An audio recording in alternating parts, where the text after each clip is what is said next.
Kalbėk. Buvau graži mergelė, stačiais papyčiais nekalta, švelnus plaukai ant pilvų raitys, visutė buvo vos praskelta.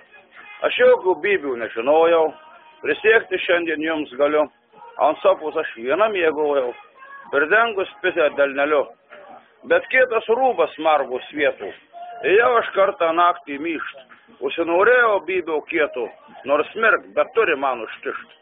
Tas mano Bibėse svajotas, už sienos buvo netoli, o aš ėjau, kur vedė protas, sakau, užkiški, jei gali.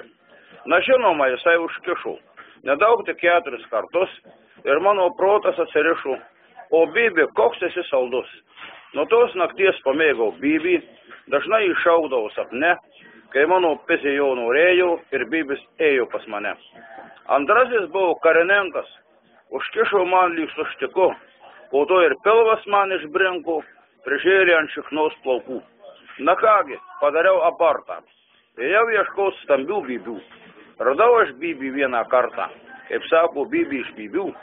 Jis buvo mėlynai raudonas, su karpa Dieve dovanok, o kai užkišdavo šėtonas, nors pers ir arijas dainuok.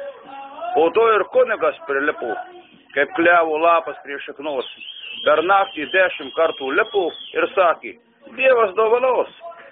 Bet kunigo Bibelis šventas, kai kiša noriu šikt ir myšt, šiandien, kai kišdavo studentas, sakydavo giliau įkišt, bet jis te valgo margariną.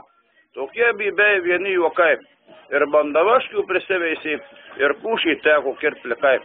Ir kas po to manęs nepiso, čigonai, vagys, ubagai, nors Bibis man dar neįgriso, bet pitei gali būti blogai.